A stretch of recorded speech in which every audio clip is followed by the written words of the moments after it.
Buenos días, Gran Canaria. Bienvenido y bienvenida a este programa Los Desayunos de Canal 13 Digital. Les recordamos que nos pueden escuchar a través de la radio, su radio, la 94.8 de la frecuencia modulada y, como no, también a través de internet, www.canal13digital.com.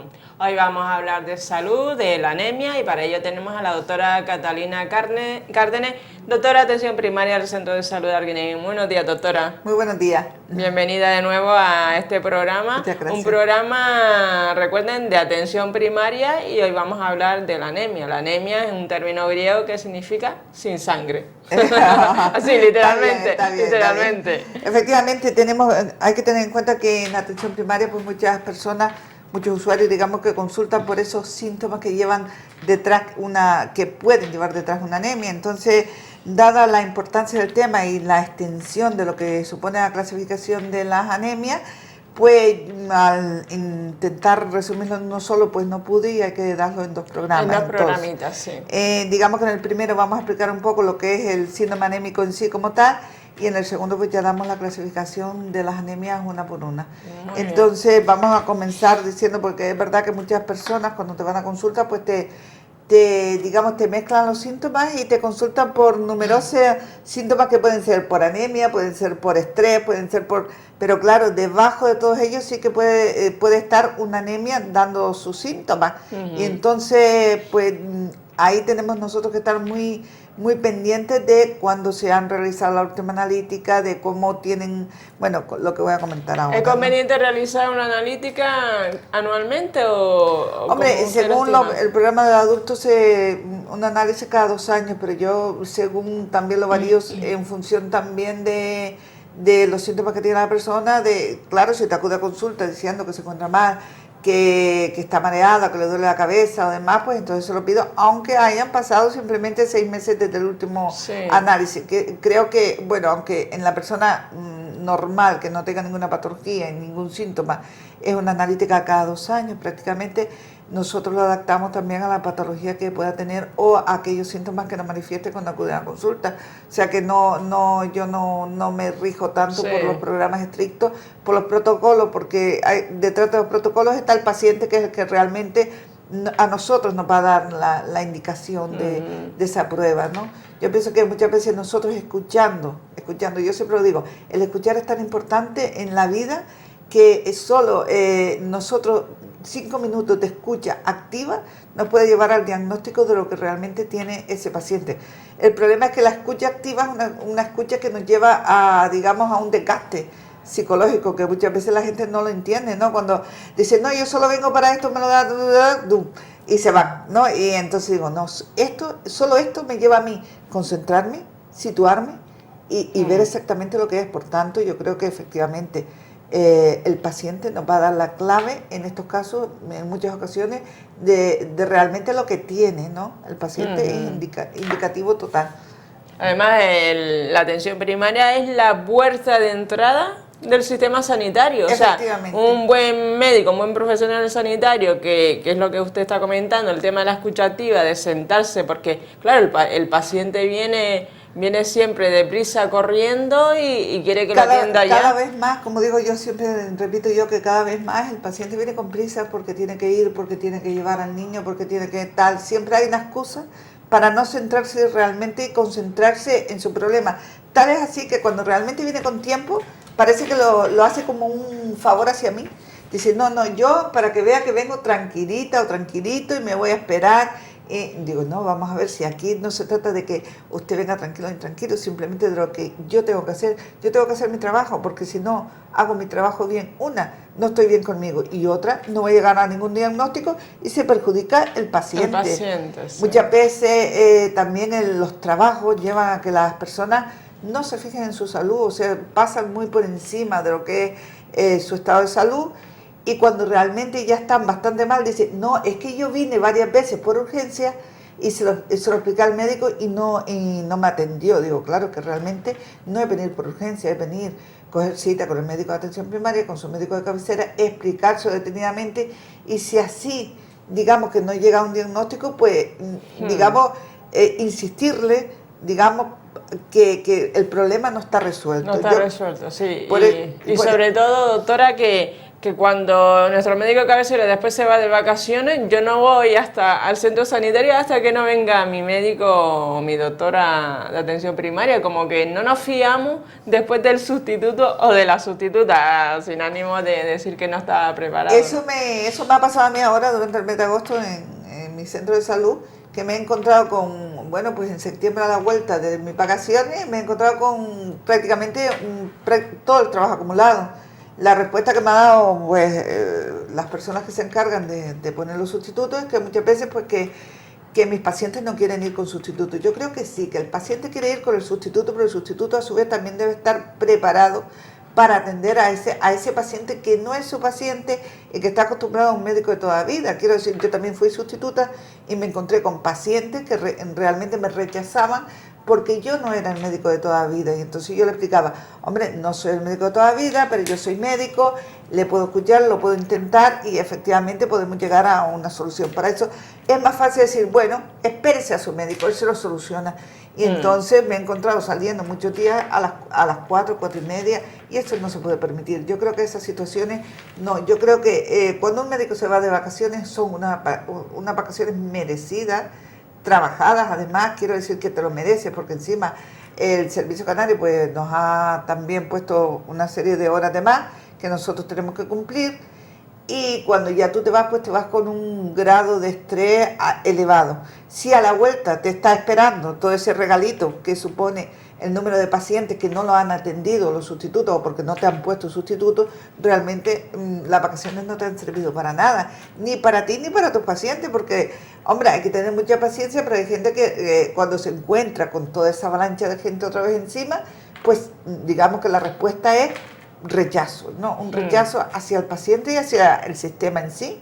Quiero decir que ni el paciente tiene la culpa ni el sistema. Quiero decir que lo que tenemos es que mentalizarnos que cuando no está tu médico tienes que ir a otro, que el otro médico no te atiende como tú quieres o simplemente no te atiende. Pues tú, nada, pues tú insistes, hablas con el director del centro de salud, hablas con el subdirector o subdirectora y ya está. O sea que, pero lo importante es tener el problema resuelto para cuando tú vuelvas. Que quedan cosas pendientes, siempre quedan, pero no que queden cosas pendientes de mes y medio o de tiempo, ¿no? Porque las pautas son para todos los médicos las mismas, prácticamente. El otro día recuerdo yo que un paciente además muy curioso tuvo que esperar pues 45 minutos y me dijo, usted no es mejor que nadie.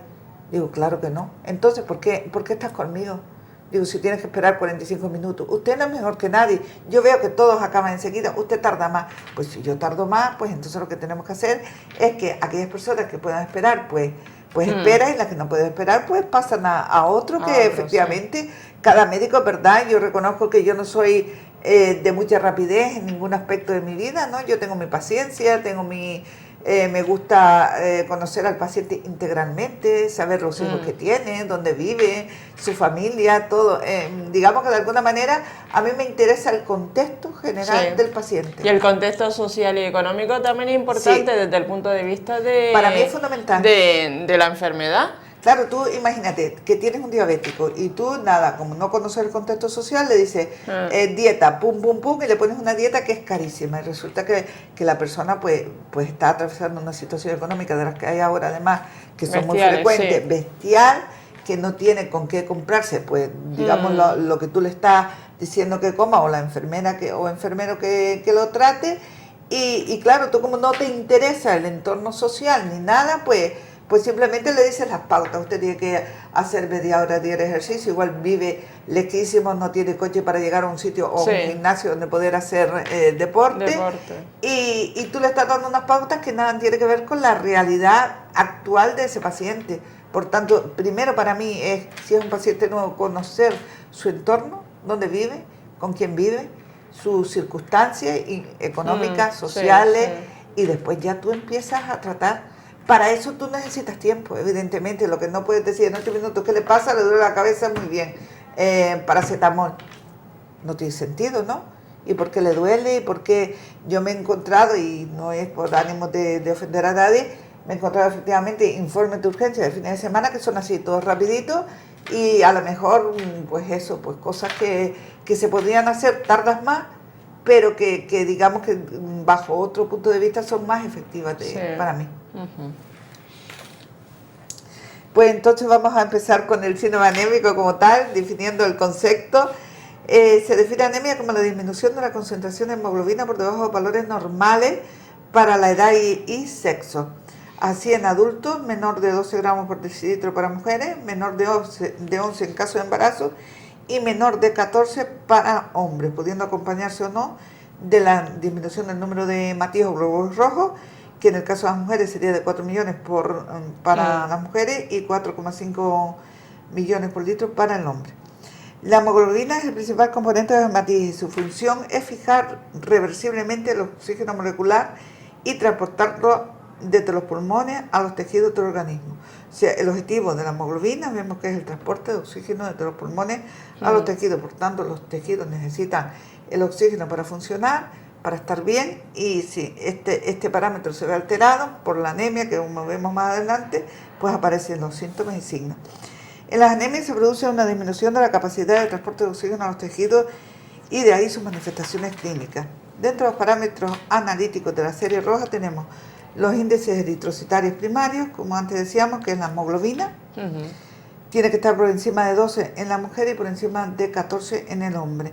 El número de hematíes por encima de 4 millones en la mujer y por encima de 4,5 millones en los hombres. ¿Y los hematíes o glóbulos rojos se producen en la médula? Efectivamente, o sea que vemos que la fase primera, la formación en sí, tiene lugar en la médula y luego digamos que según pues la patología que tenga el paciente y demás, pues desaparecen, se destruyen y la vida media en sí del glóbulo rojo es de unos 120 días, ¿no?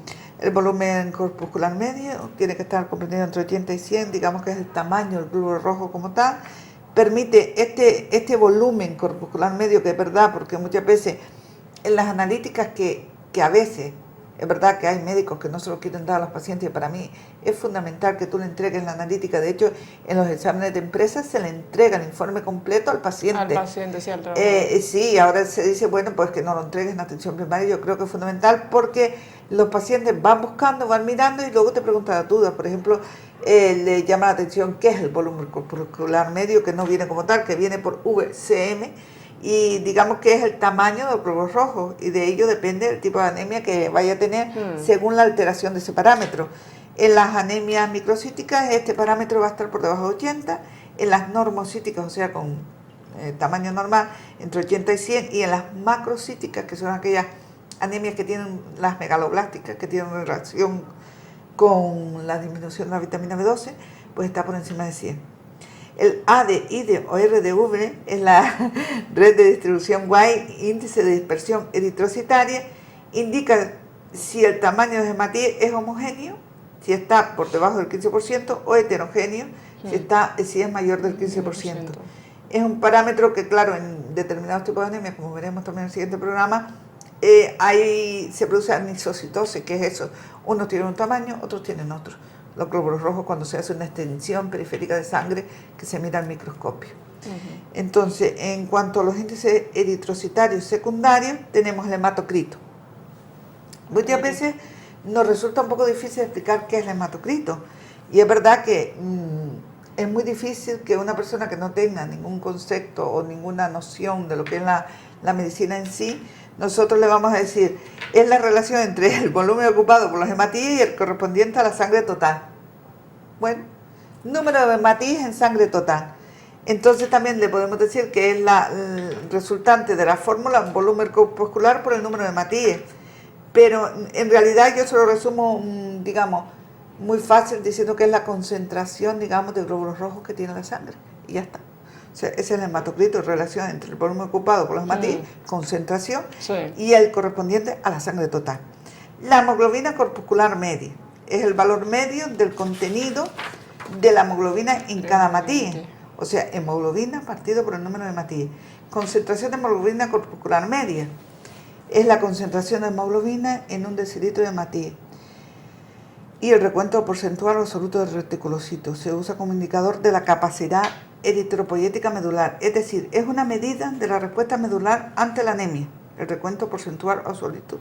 Era lo que tú me preguntabas antes, ¿dónde se formaba el glóbulo rojo? Se forma a partir del reticulocito de la médula ósea. Entonces tenemos que que ver el recuento porcentual de este número de reticulocitos para saber realmente si la anemia es central o periférica, a qué nivel se está produciendo y cuál va a ser su terapia. El valor normal tiene que oscilar entre 0,5 y 2%. Por tanto, yo siempre digo, mirar un análisis no es nada fácil, hay que mirarlo punto por punto. En muchas ocasiones, y yo me lo he encontrado estos días a la vuelta de las vacaciones, que me dice, me imprime el análisis y me lo deja abajo en la administración. Digo, no, y le voy a decir por qué, porque esto lo tenemos que interpretar entre usted y yo, y ver por qué un parámetro está alterado o no, y le tengo que decir las conclusiones a las que llegamos. O sea, digamos que es la consulta más importante que hay, quizás en determinados centros de salud donde, o bien, digamos, sean más estrictos o tengan menos prisa, pero aquí, digamos que yo vivo en una zona donde el tiempo es muy importante porque se tiene que ir a trabajar, porque lo que sea, y también porque digamos la educación sanitaria adolece un poquito, ¿no? Entonces en muchas ocasiones dicen, no, me deja el análisis, no importa, yo lo miro. Digo, ¿cómo lo va a mirar? No sabemos interpretar el resultado de ese análisis. Exacto, lo que va a hacer es lo va a coger y va a venir otro día también sin hora. Para que se lo explique. Para que se lo explique. Con lo cual, para mí es un doble problema. Yo quiero que las personas que vayan a recoger o vayan a que yo les interprete una analítica, tengan su cita normal, una consulta muy importante, y entre el paciente y yo lo vamos interpretando, ¿no? El paciente me pregunta su duda, me dice sus síntomas y yo le voy diciendo realmente lo que puede tener. Es verdad que el paciente sabe mucho en muchas ocasiones, ¿no? Mucho de lo que le dicen, de lo que le dicen. Dice, no, yo creo que yo tengo anemia porque me duele la cabeza. Digo, pues no necesariamente porque le duele la cabeza tiene anemia. De hecho, o sea, la anemia en sí puedes no tener síntomas. O sea, yo puedo tener anemia, no saberlo, y me hago una analítica y eso salta. Y de ahí viene el hecho de que muchas veces las personas con anemia no tienen síntomas porque ha sido una anemia muy lenta, progresiva, que tu organismo lo que ha hecho ha sido adaptarse. Yo tengo, por ejemplo, una paciente que siempre tiene anemia, con una hemoglobina además bajísima, y ella está tan feliz. O sea que realmente yo cuando viene, digo, pero ¿cómo es posible que tú tengas esta hemoglobina? Dice, pues no me noto nada. Y digo, ¿no te cansas al subir escaleras? No, dice, no tengo ningún síntoma. Entonces le pongo tratamiento, se recupera, pero otra vez, digamos que entra en esta situación. En función de la respuesta reticulocitaria se establece una clasificación fisiopatológica de las anemias en anemia hiporregenerativa, reticulocitos corregidos menor al 2%, sería de origen central, por incapacidad de la médula ósea para la eritropoiesis o eritropoiesis ineficaz, y anemias regenerativas, reticulocitos corregidos mayor del 2% por mecanismo periférico, sería el sangrado o la hemolisis. Indica buena capacidad de la médula ósea para regenerar los hematíes. Digamos que estas son las anemias que mejor van, porque si tenemos una anemia a nivel central, que además la médula no responde, pues entonces, bueno, ya veremos que hay que hacer una serie de tratamientos diferentes. En cuanto a las manifestaciones clínicas de la anemia, pues depende efectivamente del ritmo de instauración, de tal forma que la anemia brusca aguda provoca taquicardia, hipotensión y shock hipovolémico. Es verdad que muchas veces yo me he encontrado incluso por sangrado un infarto, porque no llega el oxígeno a los tejidos, entre ellos al músculo cardíaco, y produce efectivamente una isquemia miocárdica. Sin embargo, las formas crónicas permiten la instauración de mecanismos fisiopatológicos compensadores, disminución de la afinidad de la hemoglobina por el oxígeno, mecanismos cardiovasculares como aumento de la frecuencia cardíaca. Estos son mecanismos compensadores en el caso de la anemia. Por eso, si tú te encuentras con una taquicardia persistente, el origen puede estar en una anemia de base. Redistribución vascular con aumento del volumen plasmático, aumento de la eritropoiesis medular por efecto de la eritropoyetina renal con respuesta a la hipoxia tisular. Y en cuanto a los síntomas generales, tenemos palidez mucocutánea, astenia, que es el cansancio que no sé qué me pasa, que no me puedo levantar de la cama. Sentirte más cansado o cansada que de lo habitual, que de costumbre. Efectivamente, hay que tener en cuenta también que llega... Mareo, ¿no? Exacto, y mareo. Hay determinadas estaciones, como esta que empieza ahora, que produce... esta estación malísima, efectivamente. Esta estación muy mala. Y entonces, pues con el otoño empieza pues el cansancio, las depresiones, y también malhumorada, a lo mejor sentirse así como cambios de humor, ¿no? Es increíble la alteración del carácter de esta temporada. Yo no sé si coincide, para mí es que coincide todo, la vuelta al cole, hay que pagar más, la vuelta al trabajo. A mí me preguntaba el otro día un señor muy gracioso, dice, ¿usted tiene esa depresión post-vacacional? Digo, no la tengo, pero es gracioso porque te lo preguntan, ¿no? Como saben que vuelves de vacaciones, a ver qué es, ¿no? ¿Qué sientes tú? Yo realmente no, eso nunca lo he sentido porque no me ha tocado, ¿no? Sencillamente, ¿no? Doctora, le quería preguntar también, una chica que esté embarazada es normal que tenga anemia. Efectivamente, no, el embarazo por sí, de hecho, los niveles... Hay todo. Exacto, los niveles de hemoglobina están por debajo normal. Muchas veces sí es verdad que los tocólogos dicen, bueno, si la hemoglobina está en 11, pues no debe tomar nada. También se debilitan los dientes, me estaba diciendo el otro día una chica embarazada. Totalmente. Dice que los dientes lo lleva fatal, con las encías inflamadas. Debido a eso. Bueno, de hecho en el programa que hay de prevención de principios del embarazo, digamos, pues una de las cosas que se hace pues una limpieza de las encías, una limpieza bucal para evitar que luego se contamine. Digamos que el embarazo en sí pues parece que todo lo agrava, lo que tú tienes. Si tienes una caries, te duele. Agrava, si quieres, sí. Los dientes desde luego se descalcifican. Los dientes, los tobillos hinchados, o sea, lo que es retención de líquido. Hay retención de líquido, hay varices. Aumenta. Los dientes, pues, se nota el dolor, digamos, en los dientes, es que se nota. ¿Diabetes? ¿Puede tener diabetes? Sí, la diabetes estacional, la hipertensión provocada por el embarazo, que no tiene nada que ver, ninguna de las dos tiene nada que ver con tu diabetes o tu hipertensión que tú puedas tener a lo largo de tu vida, que bueno, que te viene, es diferente porque luego pasa el embarazo y puede que no lo vuelvas a tener en tu vida. Muchas veces con la diabetes estacional se dice que a los 10 años te va, digamos, un 20% de las personas que han tenido diabetes gestacional van a ser diabéticas, pero bueno, por eso se recomienda, digamos, pues una serie también de pruebas que se hacen a lo largo de la vida, pero no tiene por qué ser. También es verdad que es muy importante mantener el peso. La diabetes tiene una relación directa con la obesidad. Entonces, digamos que si tú no mantienes el peso dentro de los parámetros normales para tu altura, pues entonces pues es más probable que no sea por la diabetes gestacional que tuviste, pero sí por la obesidad en sí. En cuanto a eso, lo que yo decía, la astenia de esta época también. Los síntomas se puede confundir con que tenga, y realmente los pacientes van más a consulta porque se sienten cansados, débiles, malhumorados, con dolor de cabeza, y eso produce fatiga a esfuerzos leves y moderados. Eso sí que es muy curioso, sobre todo en niños. Yo sé que he visto que en los niños quizás uno de los síntomas que da es eso, que de repente el niño no tira, porque sabes que los niños tiran mucho, corriendo, jugando al fútbol, y de repente el niño se cansa, no puede tirar tanto, se cansa al subir escaleras. Entonces ahí sí que hay que, sobre todo las niñas en la etapa, digamos que cuando comienza pues su menstruación, hay que tener mucho cuidado, y el periodo de crecimiento es largo. Los niños crecen ahora a un ritmo que no crecíamos nosotros. A un ritmo. Como me decía ayer una señora, dice, yo probé el primer petit hace poquito, dice, y ahora los niños nacen con un petit en la mano.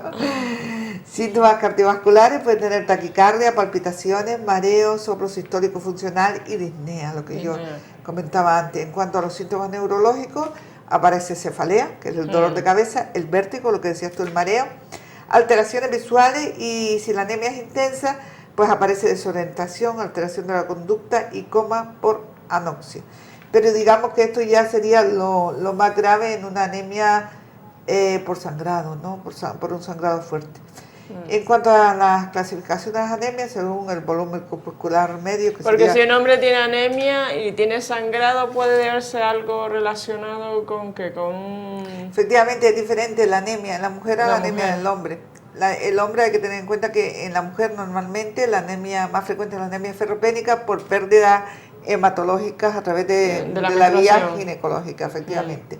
Pero el hombre no tiene esas pérdidas, por tanto hay que pensar siempre que tiene pérdidas ocultas de sangre, y esas pérdidas ocultas de sangre suelen ocurrir a través del tubo digestivo. Por tanto, una prueba que hay que hacer es la sangre oculta en ese, y otra prueba que hay que hacer pues hay que derivarlo al digestivo, y hay que hacer una endoscopia alta y baja, o sea, endoscopia alta y una colonoscopia. Muchas veces, efectivamente, son hemorroides, sangran mucho por las hemorroides.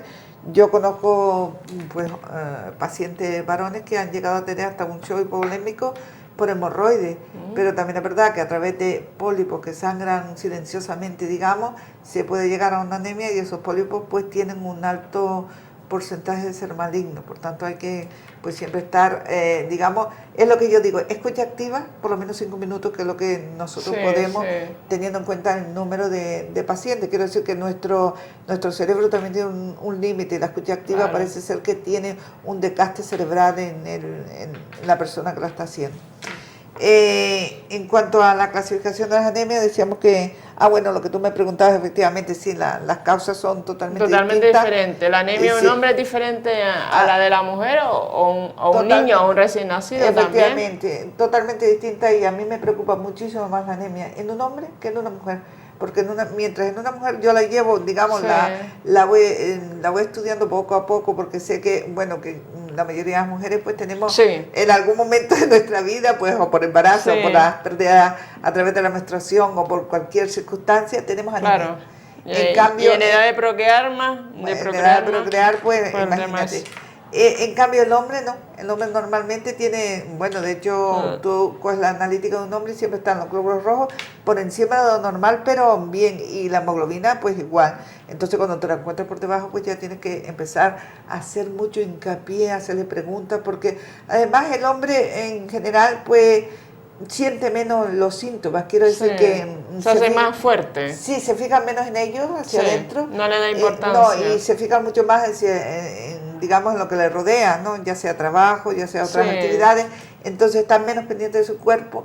Y es algo cultural el tema del hombre, o sea, que realmente haga pocas visitas o prácticamente ninguna al urólogo, como hace la mujer con el ginecólogo. O sea, realmente porque el hombre dice, no, yo soy el mantenedor, o sea, viene ya. Y hay hombres que todavía no. Los chicos jóvenes no, pero hay hombres todavía que mantienen ese rol de mantenedor y ¿por qué voy a ir al médico si me encuentro bien?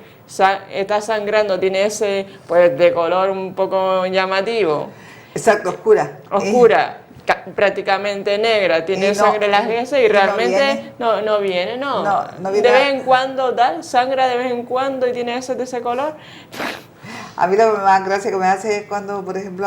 intenta también engañarse a él y al médico, pero el médico no es tonto. El hombre siempre intenta hacerse fuerte, le cuesta mucho, le tienes tú que decir, no, es que tiene que ir, pero también es verdad que cuando un hombre acude a la consulta de atención primaria, muchas veces dice, vengo porque mi mujer me pidió la cita, o mi hermana, o mi madre, porque cree que tengo tal. Entonces, digamos que el hombre siempre ha sido el cuidado, ¿no? Y viene acompañado de ella. A veces viene acompañado, pero si la mujer está trabajando, pues viene solo.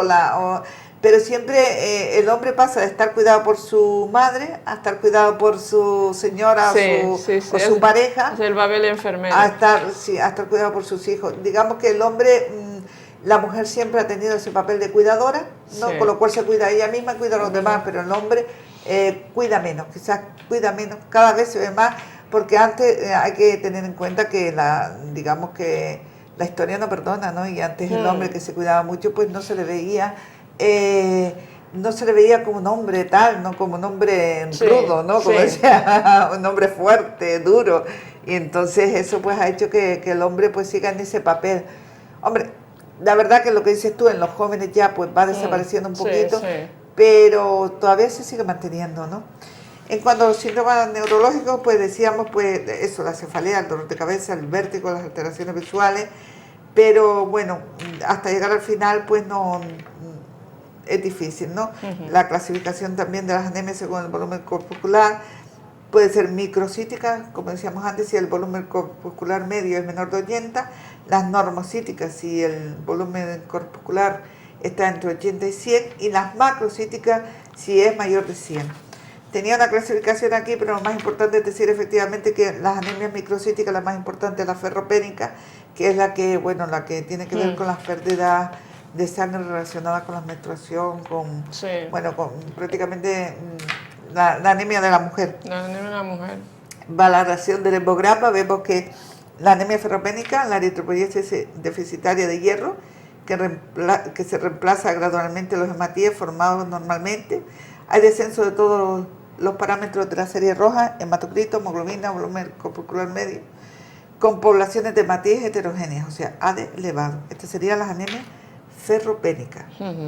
Donde también ahí se le aparece a la mujer inflamación de encía, la boca, el cabello frágil, como que se le caen las uñas, también débiles. Esa es una anemia de ese tipo. Exacto, efectivamente eso muchas veces es un signo que nosotros nos lleva a que le practiquemos una prueba, un análisis de sangre. Sí. Entonces, porque sí que se siente, pero también es verdad que el pelo sigue su ciclo, sí, y se cae. Y se cae y igual, no por pérdida de hierro. O sea que entonces tú tienes que explicarle, bueno, si se le cae el pelo, pero no se le cae porque tenga anemia, se le cae, hay otros motivos, el estrés, el ciclo en sí de formación del pelo, hace que cada cierto tiempo, pues digamos que el pelo pues se deja que caer, ¿no? Lógicamente, pues si no, mira tú, hombre, y digamos que, pero que sí que es verdad que la debilidad de uña, la piel y mucosa muy pálida, la astenia, el cansancio, pérdida de pelo, pues nos lleva a nosotros a pensar que por ahí podemos encaminar el diagnóstico y que sea efectivamente una anemia, ¿no?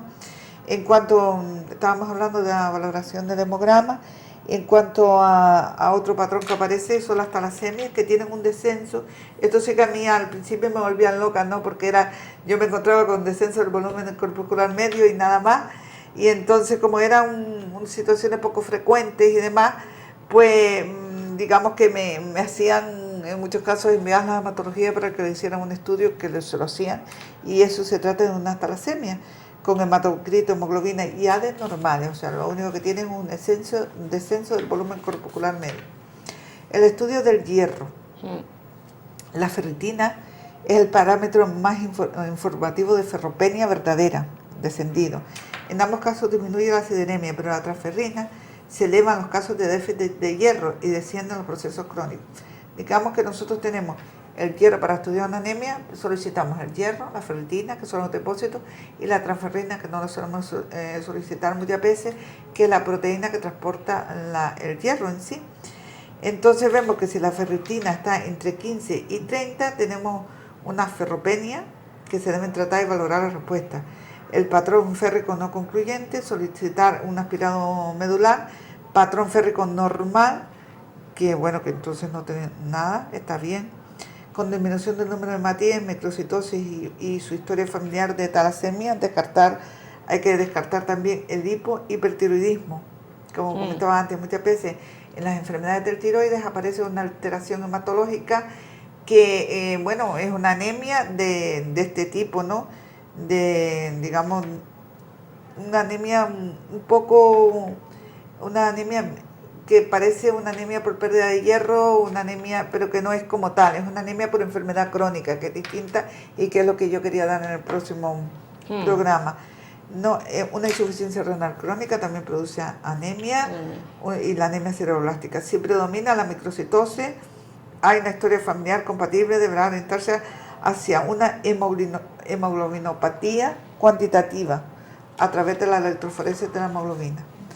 Y yo quise hablar un poquito hoy, ya para acabar, de lo que es la anemia ferropénica, porque quizás por eso, porque sea una de las más frecuentes e importantes, de las que más ocurren en la vida diaria y de las que más consultan en la atención primaria.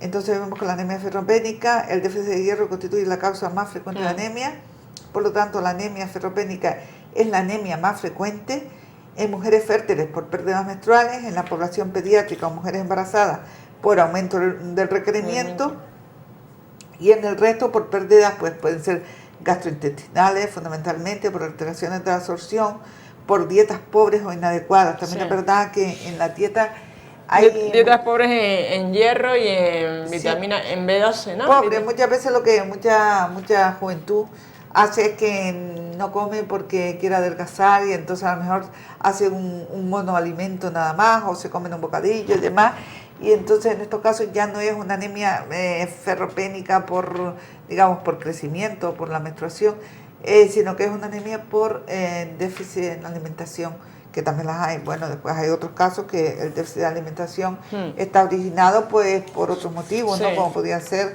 efectivamente las situaciones actuales de de familias que no tienen carencias económicas y que efectivamente no pueden llevar una dieta equilibrada. Entonces, claro, porque es caro comprar lo que es verdura fresca, efectivamente, carne roja que tiene hierro. Llevar una dieta equilibrada es muy difícil actualmente porque la situación está como está y entonces pues tienen que comprar efectivamente verduras frescas, carne, pescado y lo que es la pasta y demás. La gente no le gusta mucho porque si tú en realidad mezclas pasta con carne y con pues también tienes una alimentación bastante equilibrada, ¿no? Pero parece que aquí el canario no es muy propenso a la pasta ni... yo sé que mucha gente que va a los bancos de alimentos y que normalmente los bancos de alimentos se da bastante pasta porque sobre todo a los niños pues les gusta bastante, ¿no?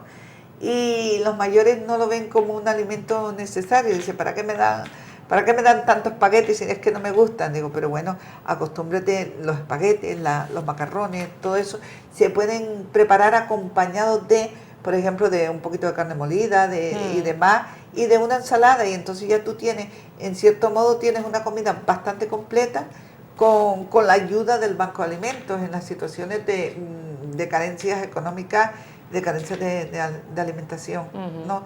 Lo que quizás para nosotros podernos adaptar también a la nueva situación, ¿no? A la nueva situación económica, que yo espero que desaparezca dentro de poco, también nos faltó, porque quizás nos vino demasiado deprisa, el poder adaptar a esas personas que están, digamos, acudiendo a los bancos de alimentos para poderles enseñar a otro tipo de cocina, ¿no? Una cocina, como digo yo, yo recuerdo nuestros abuelos qué tipo de cocina hacían, ¿no? Y bueno, y nadie se... No. Y se mueren con 90 años. Efectivamente. Y se dice también que aquellas personas que comen de monoalimentos, ¿no? El tipo, por la mañana desayuno lechigofio, al mediodía me como un potaje, por la noche otra vez lechigofio, parece ser que tiene menos consecuencias para la salud en sí. El monoalimento, pero equilibrado. Quiero decir que, bueno, tú sabes que antes el potaje no era el potaje de ahora, sino que además se le añadía proteínas. Entonces, digamos que, bueno, entre el desayuno, el almuerzo y la cena, pues prácticamente tenían una comida totalmente equilibrada. Eso hoy actualmente no ocurre porque además yo muchas veces me he encontrado, yo le suelo preguntar a la gente con eso de que me gusta saber todo el entorno social, económico y demás, ¿qué tiene hoy para almorzar? Y me dice, diabético, sí que me llama la atención, dice, un caldito de papa. Digo, pero solo. Dice, sí, y después al lado le hago un poquito de gofio. Digo, bueno, ni para la diabetes, ni para la alimentación en sí, porque si en realidad están comiendo solo hidrato de carbono, ¿no? Hidrato de carbono que no le sirve ni para su patología, ni para su, digamos, para su buena alimentación. Y sí que eso yo creo que ahí nosotros tendríamos una labor muy importante si nosotros tuviéramos, digamos, el tiempo necesario para poderles explicar, y aún así se lo explicamos, que bueno, que hay que hacer una alimentación muy equilibrada, que hay que comer poquita cantidad, pero de todo, en el caso de los diabéticos, sobre todo que en Canarias hay muchísimo, o sea, la diabetes en Canarias tiene una alta prevalencia, como decíamos, y también, por supuesto, el hipertenso, hay que tener en cuenta el hipertenso, como sobrecarga de sal la comida, ¿no? O sea, que yo no entiendo y muchas veces, no sé, se le dice, quita el salero a la mesa, no le añadas sal a las comidas que ya de por sí tiene, pero no, dice, es que entonces no me sabe a nada. Digo, le va a saber a lo que es la comida en sí, que no está acostumbrado, porque está acostumbrado al sabor de la sal, y ese sabor de la sal es el que realmente le está perjudicando y le está generando que tome más medicación, que esté cada vez más, digamos, porque además al tú añadirle sal a la comida, tú, digamos, que aumentas de peso porque retiene líquido. Y entonces cada vez a las personas les cuesta más trabajo disminuir de peso. Pero es algo que yo pienso que esto es una lucha continua que será de por vida, se transmitirá de unos médicos a otros y de unos enfermeros a otros, y va a seguir siempre constante, una lucha constante por la mejora, como puede ser con las enfermedades de transmisión sexual o con otro tipo de enfermedades, ¿no? La alimentación, los hábitos de vida saludables, eso es un consejo que nosotros debemos dar en cada consulta. Y a lo mejor hay madres que le dicen a los niños, ¿qué quieres comer mañana? Porque a lo mejor ese niño no come en el comedor, ¿cómo que quieres comer mañana? O sea, no sé, es que ya está habituando al niño que le imponga lo que quiere comer. Y realmente es un hábito mal desde el principio. Yo sé que efectivamente hay niños que, bueno, los que tienen sus hijos en el comedor y demás, pues que por razones económicas o por razones de que no les gusta la comida del comedor, pues llevan comida, lo que se llama comida de casa, ¿no? Entonces mis hijos, pues, en mi caso mis hijos me cuentan lo que llevan de comida de casa y dice, pues hoy tal persona llevó pizza. Digo, pero ¿cómo que pizza? Dice, sí, pizza, lleva pizza todos los días, o lo que hace es que nos va pidiendo lo que a nosotros nos sobra y se hace un bocadillo, un plátano y se hace un bocadillo de plátano. Digo, pero eso no puede ser. Digo, eso no es una alimentación adecuada y equilibrada. Digo, los padres tienen que saber lo que están comiendo sus hijos, y si no quieren comer en el comedor, le ponen una comida, pero que esa comida sea equilibrada para el niño, porque no va a ser en los colegios que tienen un horario ampliado. No, digamos, no se pueden quedar con un bocadillo al mediodía, tienen que comer, y en los que van a comer a su casa, pues entonces, pues también lo mismo. Pues entonces lo dejamos aquí, ¿no? Como tal.